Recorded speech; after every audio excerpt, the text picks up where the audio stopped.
प्रिय भक्तजनों, आपका हमारे चैनल द वैदिक स्पिरिचुअल में हार्दिक स्वागत है। आज हम आपको बृहस्पतिवार व्रत विधि एवं बृहस्पतिवार व्रत कथा सुनाएंगे। बृहस्पतिवार व्रत विधि। बृहस्पतिवार के दिन जो भी स्त्री पुरुष व्रत करे उसको चाहिए कि वह दिन में एक ही समय भोजन करे, क्योंकि बृहस्पतेश्वर भगवान का इस दिन पूजन होता है। भोजन पीले चने की दाल आदि का करें, परंतु नमक ना खाएं और पीले वस्त्र पहनें। भोजन में पीले ही फलों का प्रयोग करें। पीले चंदन से पूजन करें। पूजन के बाद प्रेम पूर्वक गुरु महाराज की कथा सुने। इस व्रत को करने से मन की इच्छाएं पूरी होती हैं और बृहस्पति महाराज प्रसन्न होते हैं। धन, पुत्र तथा मनवांछित फलों की प्राप्ति होती है। परिवार में सुख तथा शांति रहती है। इसीलिए यह व्रत सर्वश्रेष्ठ और अति फलदायक सब स्त्री व पुरुषों के लिए है। इस व्रत में केले का पूजन करना चाहिए। कथा और पूजन के समय मन, कर्म और वचन से शुद्ध होकर जो इच्छा हो बृहस्पति देव से प्रार्थना करनी चाहिए। उसकी इच्छाओं को बृहस्पति देव अवश्य पूर्ण करते हैं, ऐसा मन में दृढ़ विश्वास रखना चाहिए। श्री बृहस्पतिवार व्रत कथा। प्राचीन समय की बात है। भारतवर्ष में एक राजा राज्य करता था। वह बड़ा प्रतापी तथा दानी था। वह नित्य प्रति मंदिर में भगवत दर्शन करने जाता था। वह ब्राह्मण और गुरु की सेवा किया करता था।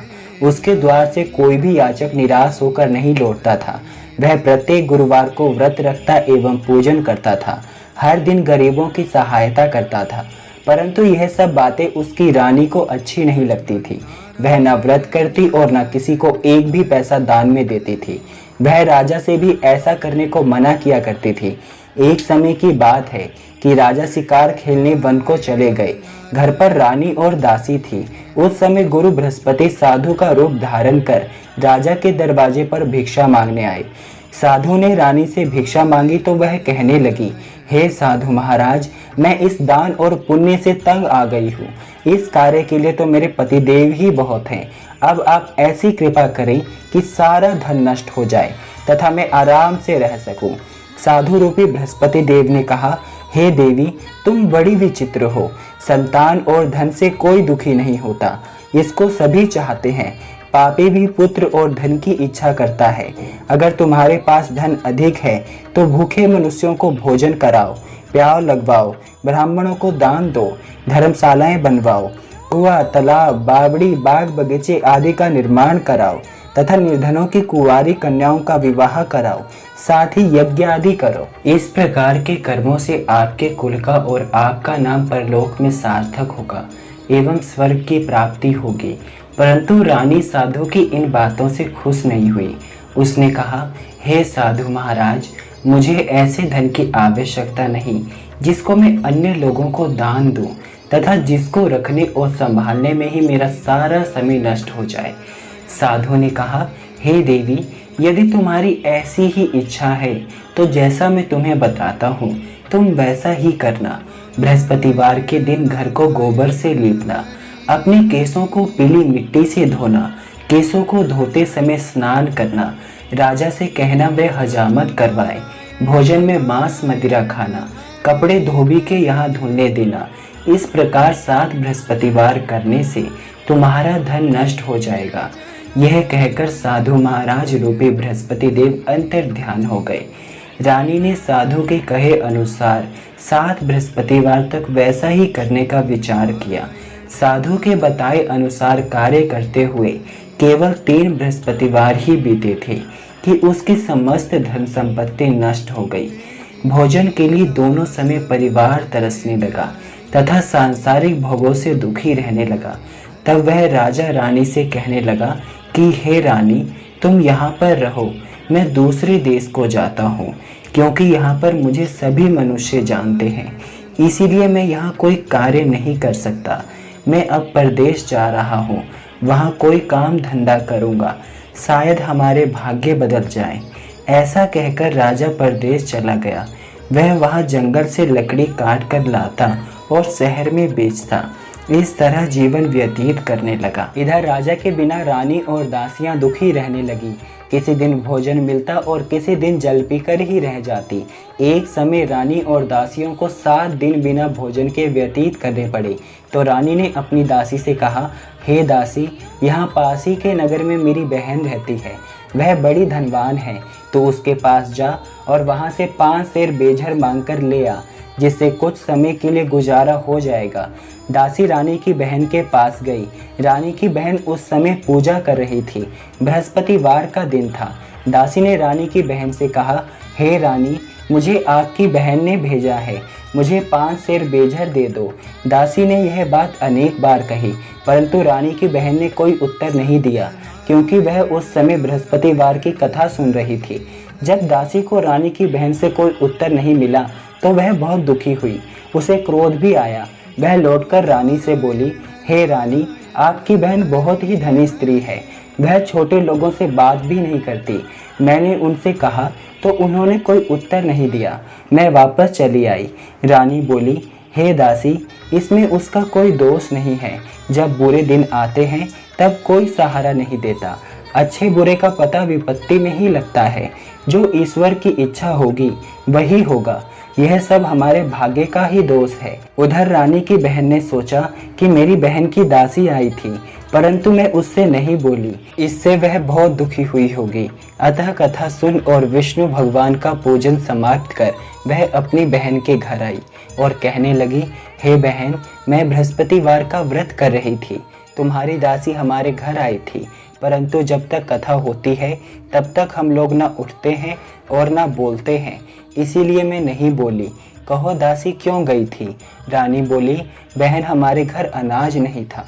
वैसे तुमसे कोई बात छिपी नहीं है, इस कारण मैंने दासी को तुम्हारे पास 5 सेर बेझर लेने के लिए भेजा था। रानी की बहन बोली, बहन देखो, बृहस्पति भगवान सबकी मनोकामना पूर्ण करते हैं। देखो, शायद तुम्हारे घर में अनाज रखा हो। यह सुनकर दासी घर के अंदर गई तो वहां उसे एक घड़ा बेझर का भरा मिल गया। उसे बड़ी हैरानी हुई, क्योंकि उसने एक एक बर्तन देख लिया था। उसने बाहर आकर रानी को बताया। दासी अपनी रानी से कहने लगी, हे रानी, देखो, वैसे हमको जब अन्न नहीं मिलता तो हम रोज ही व्रत करते हैं। अगर इनसे व्रत की विधि और कथा पूछ ली जाए तो उसे हम भी कर लिया करेंगे। दासी के कहने पर रानी ने अपनी बहन से बृहस्पतिवार व्रत के बारे में पूछा। उसकी बहन ने बताया, हे रानी बहन, बृहस्पतिवार को सूर्योदय से पूर्व उठकर स्नान करके बृहस्पतिवार का व्रत करना चाहिए, लेकिन उस दिन सिर नहीं धोना चाहिए। बृहस्पतिवार के व्रत में चने की दाल और मुनक्का से विष्णु भगवान का केले के वृक्ष की जड़ में पूजन करें तथा दीपक जलाएं। उस दिन एक ही समय भोजन करें। भोजन पीले खाद्य पदार्थ का करें तथा कथा सुने। इस प्रकार करने से गुरु भगवान प्रसन्न होते हैं, अन्न पुत्र धन देते हैं, मनोकामना पूर्ण करते हैं। व्रत और पूजन की विधि बताकर रानी की बहन अपने घर लौट गई। रानी और दासी दोनों ने निश्चय किया कि बृहस्पति देव का पूजन जरूर करेंगे। 7 दिन बाद जब बृहस्पतिवार आया तो उन्होंने व्रत रखा। घुड़साल में जाकर चना और गुड़ बीन लाई तथा उसकी दाल से केले की जड़ तथा विष्णु भगवान का पूजन किया। अब भोजन पीला कहाँ से आए? दोनों बड़ी दुखी हुई, परंतु उन्होंने व्रत किया था, इस कारण बृहस्पति देव भगवान प्रसन्न थे। एक साधारण व्यक्ति के रूप में वे 2 थालों में सुंदर पीला भोजन लेकर आए और दासी को देकर बोले, हे दासी, यह भोजन तुम्हारे और रानी के लिए है, तुम दोनों करना। दासी भोजन पाकर बड़ी प्रसन्न हुई और रानी से बोली, रानी जी भोजन कर लो। रानी को भोजन आने के बारे में कुछ पता नहीं था, इसलिए वह दासी से बोली, जा तू ही भोजन कर, क्योंकि तू हमारी व्यर्थ में हंसी उड़ाती है। दासी बोली, एक व्यक्ति भोजन दे गया है। रानी कहने लगी, वह भोजन तेरे लिए ही दे गया है, तू ही भोजन कर। दासी ने कहा, वह व्यक्ति हम दोनों के लिए 2 थालों में भोजन दे गया है, इसलिए मैं और आप दोनों ही साथ साथ भोजन करेंगे। दोनों ने गुरु भगवान को नमस्कार कर भोजन प्रारंभ किया। उसके बाद से वह प्रत्येक बृहस्पतिवार को गुरु भगवान का व्रत और पूजन करने लगी। बृहस्पति भगवान की कृपा से उनके पास धन हो गया, परंतु रानी फिर पहले की तरह आलस्य करने लगी। तब दासी बोली, देखो रानी, तुम पहले भी इस प्रकार आलस्य करती थी, तुम्हें धन रखने में कष्ट होता था, इस कारण सभी धन नष्ट हो गया। अब गुरु भगवान की कृपा से धन मिला है तो तुम्हें फिर आलस्य होता है। बड़ी मुसीबतों के बाद हमने यह धन पाया है, इसीलिए हमें दान पुण्य करना चाहिए। तुम भूखे मनुष्यों को भोजन करवाओ, प्याव लगवाओ, ब्राह्मणों को दान दो, कुआं तालाब बावड़ी आदि का निर्माण करवाओ, मंदिर पाठशाला बनवाकर दान दो, कुंवारी कन्याओं का विवाह करवाओ, धन को शुभ कार्यों में खर्च करो, जिससे तुम्हारे कुल का यश बढ़े तथा स्वर्ग प्राप्त हो और पितृ प्रसन्न हो। दासी की बात मानकर रानी ने इसी प्रकार के कर्म करने प्रारंभ किए, जिससे उनका काफी यश फैलने लगा। एक दिन रानी और दासी आपस में विचार करने लगी कि ना जाने राजा किस दशा में होंगे, उनकी कोई खोज खबर नहीं है। गुरु भगवान से उन्होंने प्रार्थना की और भगवान ने रात्रि में राजा को स्वप्न में कहा, हे राजा उठ, तेरी रानी तुझको याद करती है, अब तू अपने देश को लौट जा। राजा प्रातःकाल उठकर जंगल से लकड़ियां काटकर लाने के लिए जंगल की ओर चल पड़ा। जंगल से गुजरते हुए वह सोचने लगा, रानी की गलती से उसे कितने दुख भोगने पड़े।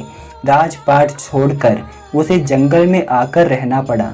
जंगल से लकड़ियां काटकर उन्हें बेचकर गुजारा करना पड़ा। उसी समय उस जंगल में बृहस्पति देव एक साधु का रूप धारण कर आए और राजा के पास आकर बोले, हे लकड़हारे, तुम इस सुनसान जंगल में किस चिंता में बैठे हो, मुझे बतलाओ। यह सुन राजा के नेत्रों में जल भर आया और साधु की वंदना कर बोला, हे प्रभु, आप सब कुछ जानने वाले हैं। इतना कहकर राजा ने साधु को अपनी संपूर्ण कहानी सुना दी। महात्मा दयालु होते हैं। वह राजा से बोले, हे राजा, तुम्हारी पत्नी ने बृहस्पति देव के प्रति अपराध किया था, जिसके कारण तुम्हारी यह दशा हुई। अब तुम किसी प्रकार की चिंता मत करो, भगवान तुम्हें पहले से अधिक धन देंगे। देखो, तुम्हारी पत्नी ने बृहस्पतिवार का व्रत प्रारंभ कर दिया है।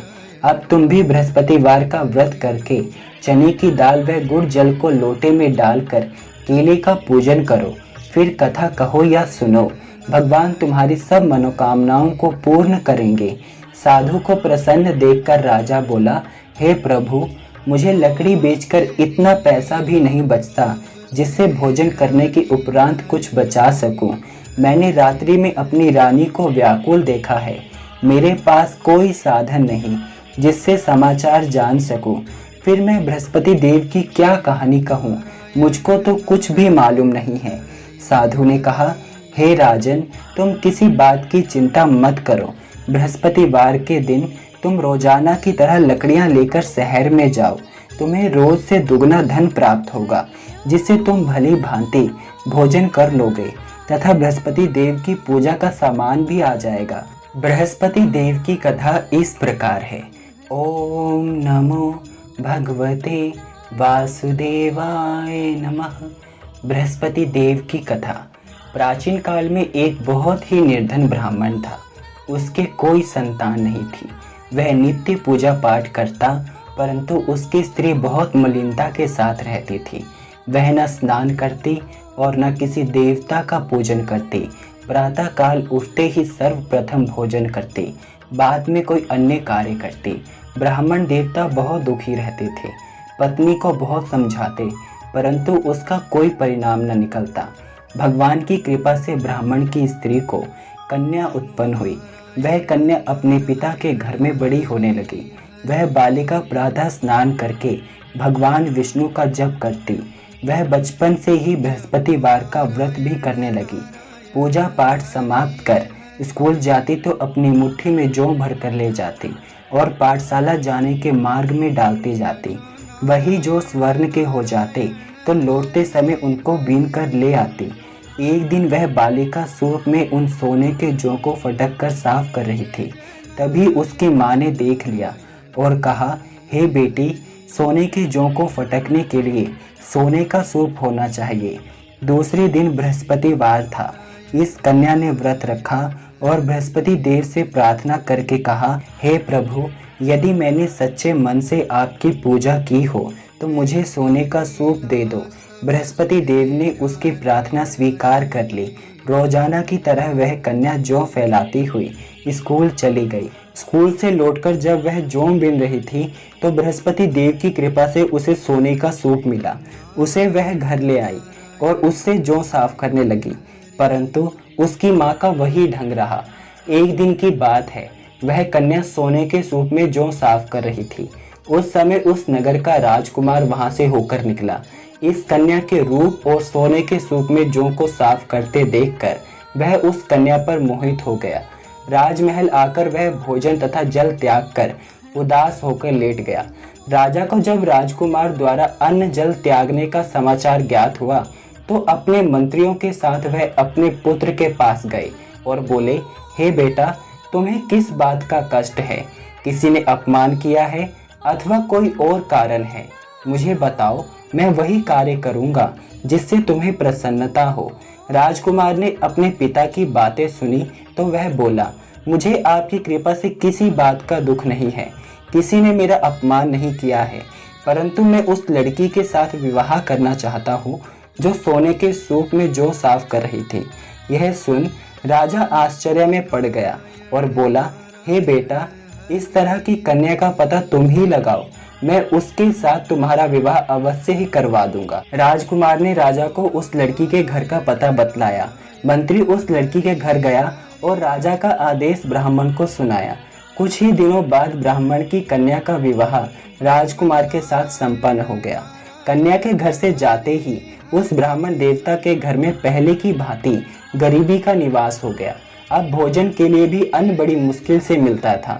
एक दिन दुखी होकर ब्राह्मण अपनी पुत्री से मिलने गया। बेटी ने पिता की दुखी अवस्था को देखा और अपनी माँ का समाचार पूछा। ब्राह्मण ने सभी हाल कहा। कन्या ने बहुत सा धन देकर अपने पिता को विदा कर दिया। इस तरह ब्राह्मण का कुछ समय सुखपूर्वक व्यतीत हुआ, लेकिन कुछ दिन बाद फिर वही हाल हो गया। ब्राह्मण फिर अपनी कन्या के यहाँ गया और सभी हाल कहा तो पुत्री बोली, हे पिताजी, आप माताजी को यहाँ ले आओ, मैं उन्हें विधि बता दूंगी जिससे गरीबी दूर हो जाए। ब्राह्मण देवता अपनी स्त्री को साथ लेकर अपनी पुत्री के पास राजमहल पहुँचे तो पुत्री अपनी माँ को समझाने लगी, हे माँ, तुम प्रातःकाल उठकर सर्वप्रथम स्नान आदि करके विष्णु भगवान का पूजन करो तो सब दरिद्रता दूर हो जाएगी। परंतु उसकी माँ ने उसकी एक बात नहीं मानी।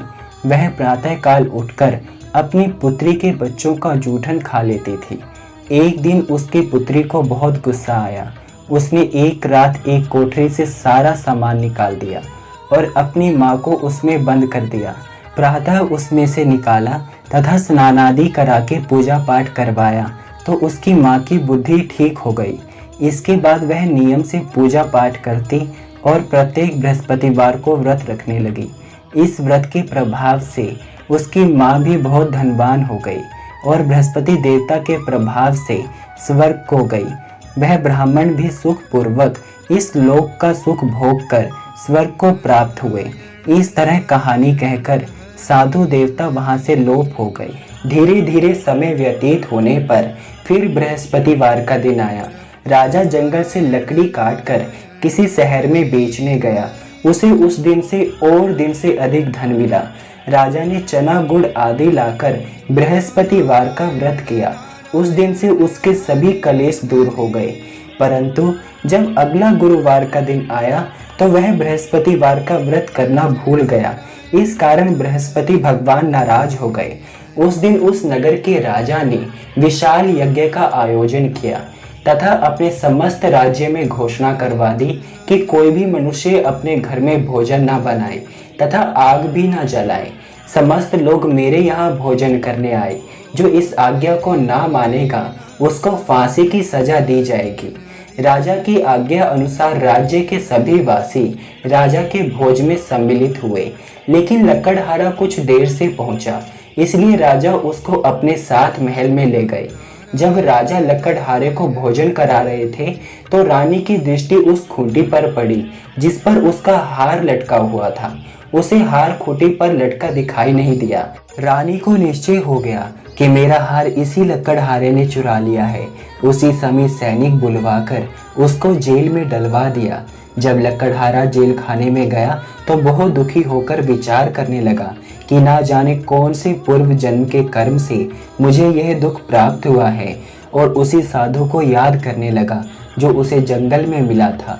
तत्काल बृहस्पति देव साधु के रूप में प्रकट हो गए और उसकी दशा को देखकर कहने लगे, अरे मूर्ख, तूने बृहस्पति देवता की कथा नहीं कही, इसी कारण तुझे दुख प्राप्त हुआ है।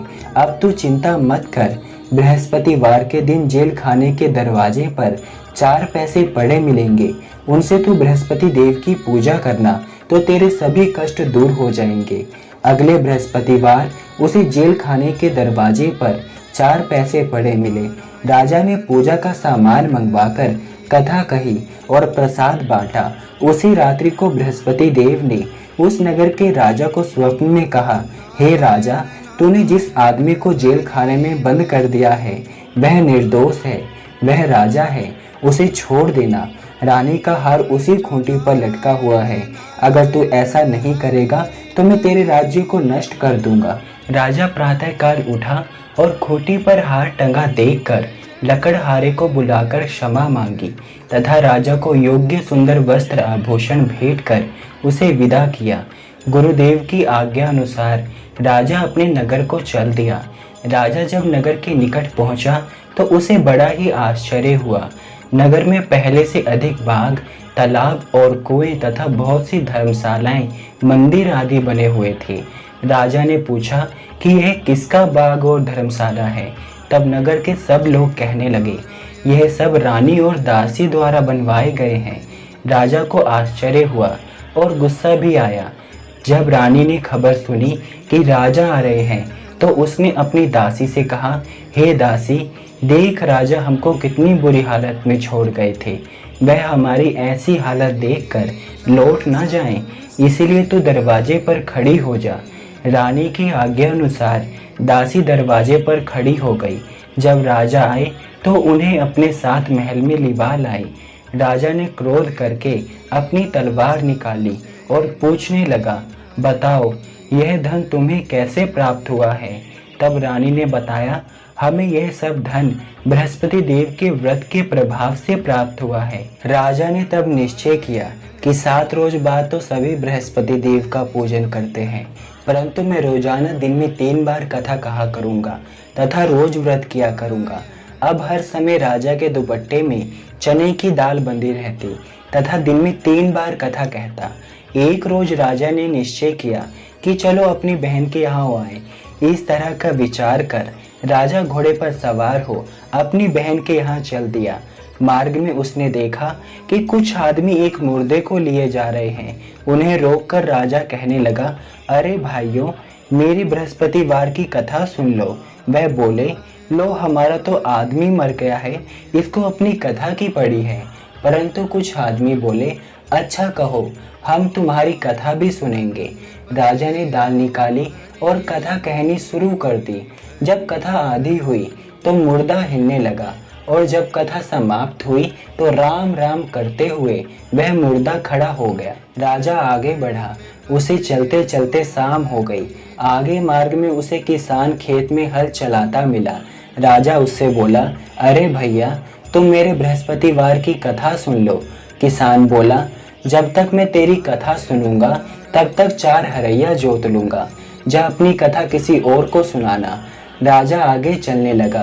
राजा के हटते ही बैल पछाड़ खाकर गिर गए तथा किसान के पेट में बहुत जोर से दर्द होने लगा। उसी समय किसान की माँ रोटी लेकर आई। उसने जब यह देखा तो अपने पुत्र से सब हाल पूछा।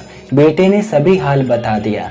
बुढ़िया दौड़ी दौड़ी उस घुड़सवार के पास गई और उससे बोली, मैं तेरी कथा सुनूंगी, तू अपनी कथा मेरे खेत पर ही चलकर कहना। राजा ने लौटकर बुढ़िया के खेत पर जाकर कथा कही, जिसके सुनते ही बैल खड़े हो गए तथा किसान के पेट का दर्द भी बंद हो गया। राजा अपनी बहन के घर पहुंच गया। बहन ने भाई की खूब मेहमानी की। दूसरे रोज प्रातःकाल राजा जागा तो वह देखने लगा कि सब लोग भोजन कर रहे हैं। राजा ने अपनी बहन से पूछा कि ऐसा कोई मनुष्य है जिसने भोजन नहीं किया हो, जो मेरे बृहस्पतिवार की कथा सुन ले। तो बहन बोली, हे भैया, यह देश ऐसा ही है। पहले यहाँ के लोग भोजन करते हैं, बाद में अन्य काम करते हैं। अगर कोई पड़ोस में हो तो देख आती हूँ। ऐसा कहकर बहन देखने चली।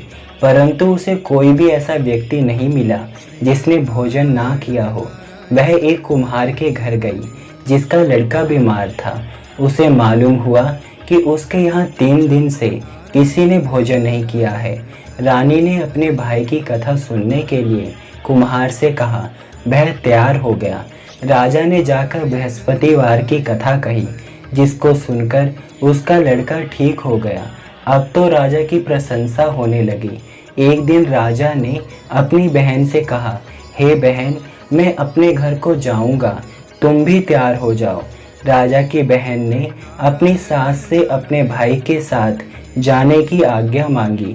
सास बोली, चली जा, परंतु अपने लड़कों को मत ले जाना, क्योंकि तेरे भाई की कोई संतान नहीं होती है। बहन ने अपने भाई से कहा, हे भैया, मैं तो चलूंगी, परंतु कोई बालक नहीं जाएगा। राजा ने कहा, जब कोई बालक नहीं चलेगा तब तुम जाकर क्या करोगी। दुखी मन से राजा अपने नगर को लौट आया। राजा ने अपनी रानी से कहा, हम निसंतान हैं, इसीलिए कोई हमारे घर आना पसंद नहीं करता। इतना कह वह बिना भोजन आदि किए सैया पर लेट गया। रानी बोली, हे प्रभु, बृहस्पति देव ने हमें सब कुछ दिया है, वह हमें संतान भी अवश्य देंगे। उसी रात बृहस्पति देव ने राजा को स्वप्न में कहा, हे राजा, उठ, सभी सोच त्याग दे, तेरी रानी गर्भवती है। राजा को यह जानकर बड़ी खुशी हुई। 9वें महीने रानी के गर्भ से एक सुंदर पुत्र पैदा हुआ। जब राजा की बहन ने ये शुभ समाचार सुना तो वह बहुत खुश हुई तथा बधाई लेकर अपने भाई के यहाँ आई। तभी रानी ने कहा, घोड़ा चढ़कर नहीं आई, गधा चढ़ी आई। राजा की बहन बोली, भाई, मैं इस प्रकार न कहती तो तुम्हें औलाद कैसे मिलती। बृहस्पति देव ऐसे ही हैं, जिसके मन में जो कामनाएं रहती हैं सभी को पूर्ण करते हैं। जो सद्भावना पूर्वक बृहस्पतिवार का व्रत करता है एवं कथा पढ़ता है अथवा सुनता है और दूसरों को सुनाता है, बृहस्पति देव उसकी सभी मनोकामना पूर्ण करते हैं। बृहस्पति देव उसकी सदैव रक्षा करते हैं। जो संसार में सद्भावना व सच्चे हृदय से बृहस्पति देव का पूजन करते हैं, उनकी सभी मनोकामनाएं उसी प्रकार पूर्ण होती हैं। जैसे रानी और राजा ने बृहस्पति देव की कथा का गुणगान किया, उनकी सभी इच्छाएं बृहस्पति देव ने पूर्ण की। मनुष्य को हृदय से उनका मनन करते हुए जयकारा करना चाहिए। बोलो बृहस्पति देव की जय, भगवान विष्णु की जय।